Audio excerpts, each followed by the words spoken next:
Hello दोस्तों, स्वागत है आपका आपके पसंदीदा यूट्यूब प्लेटफॉर्म नोट्सबुक आईएएस पे।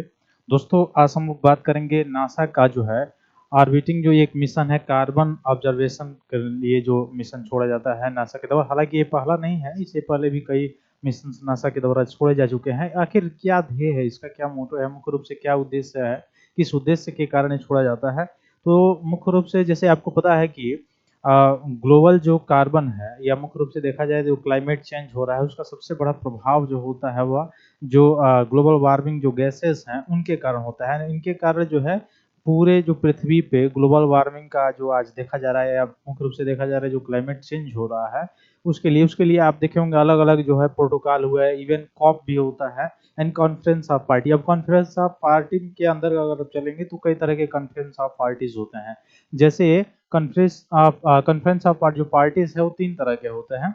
एक तो मरुस्थलीकरण के लिए, मरुस्थलीकरण को रोकथाम के लिए। एक जो होता है वो जलवायु परिवर्तन के लिए, क्लाइमेट चेंज के लिए होता है, जो जो कराता है UNFCCC के द्वारा कराया जाता है ना। और एक जो होता है वह मुख्यतः कॉप होता है किसके द्वारा? तो जो बायोडायवर्सिटी है, जैव विविधता है, उसके द्वारा। आपको पता भी है कि 1994 में 1994 में रियो डी जेनेरो जो जगह है ब्राजील का, वहां पे सारे सम्मेलन भी हुए थे। क्लाइमेट चेंज को कैसे साधा जाए, कैसे रोका जाए, कैसे कदम उठाया जाए ताकि आने वाले समय में जो टेम्परेचर है, इस इवन पेरिस समझौता में भी ये सारी चीज, तो चूंकि क्लाइमेट का एक मुख्य रूप से मुद्दा हो जाएगा, सिलेबस हो जाएगा, तो उधर मैं अंदर नहीं जा रहा हूँ। यह मतलब उसी से रिलेटेड है, इसलिए मैं इस बात को बता रहा हूँ कि उसके लिए क्या किया गया था सभी देशों के लिए। जैसे अलग अलग रणनीति तय की गई थी, इवन मॉन्ट्रियल प्रोटोकॉल भी आप देखेंगे उसी से संबंधित है। तो इसमें अगर आप देखें तो जो UNFCCC है उसका जो कॉप होता है वह हर वर्ष होता है। जैसे अभी पिछले वर्ष 2024 में जो हुआ था अजरबैजान के बाकू में हुआ था, COP29 हुआ था।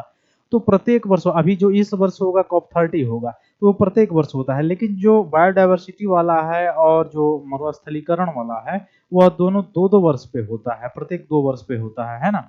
तो उन लोगों में अगर देखा जाए तो 2024 में हालांकि संयोगवश तीनों का एक ही बार पड़ा था, कॉप कॉन्फ्रेंस ऑफ पार्टीज। तो आखिर ये है क्या मिशन नासा के द्वारा जो मुख्य रूप से छोड़ा जाता है, या पहले भी इससे पहले भी नासा जो है यह सैटेलाइट लॉन्च कर चुका है सक्सेसफुली। उसका काम क्या है कि पृथ्वी से कहाँ कहाँ से कार्बन डाइऑक्साइड का मात्रा कहाँ से ज़्यादा उत्सर्जित हो रहा है, या किस एरिया से ज़्यादा उत्सर्जित हो रहा है, कहाँ प्लांट्स जो है वहाँ पे प्लांट्स की कमी हो रही है।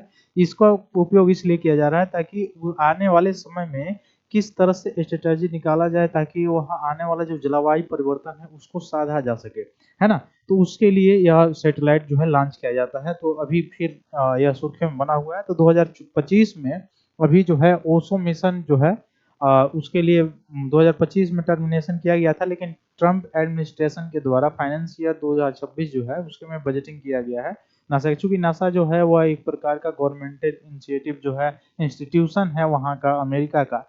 लेकिन उसके जगह पे आप देखेंगे अमेरिका में और भी स्पेस एजेंसीज हैं, ये नहीं कि केवल गवर्नमेंटेड है। जैसे प्राइवेट सेक्टर में देखेंगे स्पेस एक्स है एलन मस्क का।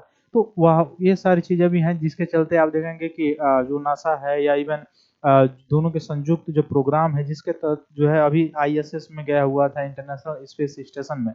तो ये सारी चीजें हैं। इसके बावजूद अगर देखा जाए कि क्या काम क्या करता है, तभी मैंने बताया क्लाइमेट मॉनिटरिंग का काम करेगा, नासा का प्लान है ना। कार्बन डाइऑक्साइड को ऑब्जर्व करना यह मुख्य रूप से इसका काम है। 2009 में यह मिशन छोड़ा गया था पहली बार, जो फेल हो गया था। 2014 में दूसरी बार जोड़ा गया था, लॉन्च किया गया था सक्सेसफुली। फिर 2019 में भी सक्सेसफुली लॉन्च किया गया था ISS में, यानी इंटरनेशनल स्पेस स्टेशन में, है ना। उसके बाद से अगर देखेंगे इसका पर्पज होता क्या है, तो प्लैनेट का जो हेल्थ है उस पर स्टडी करना है, क्लाइमेट चेंज पे स्टडी करना है, ये सारी चीजें होती हैं जो मैंने पहले ही बताया अभी, है ना। तो ये डिटेक्ट क्या करता है, कार्बन डाइऑक्साइड के सोर्सेस को और सिंक को, जो वर्ल्ड वाइड पूरे विश्व में क्या करता है, ये डिटेक्ट करने का काम करता है। अब इसमें डिस्कवर्ड में देखा जाए तो अमेजन रेन फॉरेस्ट जो है वह सबसे ज्यादा कार्बन डाइऑक्साइड जो है वह एब्जॉर्ब करता है। यानी अमेजन का जो जंगल है जो ब्राजील में पड़ता है सबसे ज्यादा, इसीलिए उसको जो है फेफड़ा के लंग्स जो है उसकी भी संज्ञा दी जाती है, क्योंकि कार्बन डाइऑक्साइड को सबसे ज्यादा ऑब्जर्व जो है वही करता है, ठीक ना। तो वहाँ पे और भी बहुत सारे जो क्षेत्र हैं वहाँ पे देखेंगे। अब भारत के संदर्भ में अगर देखा जाए तो इंडिया फॉरेस्ट रिपोर्ट आप देखे होंगे अभी पिछले वर्ष आया है, एंड 2023 वाला जो है 2024 में लॉन्च किया गया था पर्यावरण मंत्रालय के द्वारा। तो उसमें आप देखेंगे कि नया नया बहुत सारे डाटा जो है चेंज हुए हैं, है ना। तो उसमें मैक्रोज के भी दिखाया गया है कि मैक्रोज की ऑन द होल पे देखा जाए तो कमी दिखाई दे रही है। तो ये सारी चीजें हैं। फिर बोरियल फॉरेस्ट जो है वो कनाडा, रसिया जो है वह वहाँ पे कार्बन सिंक भी आपको देखने को मिल जाएगा। तो ये कार्बन सिंक कहाँ पे होता है, सबसे ज्यादा कार्बन का अवशोषण कहाँ पे होता है, किन जंगल किन वनों में होता है, उसको ये क्या करेगा, डिटेक्ट करने का काम करता है। तो नासा का एक मिशन है, बस ये याद रखिएगा। आने वाले समय में चूंकि ये और फिर आएगा न्यूज में, जब यह लॉन्च किया जाएगा तब, है ना। तो ये नहीं, पहली बार जो इसको लॉन्च किया गया था वो फेल हो गया था, दूसरी बार फिर लॉन्च किया गया तो सक्सेसफुली हो गया था। फिर मिलते हैं हम लोग अपनी अगली क्लास में, तब तक के लिए बहुत बहुत धन्यवाद दोस्तों। जय हिंद।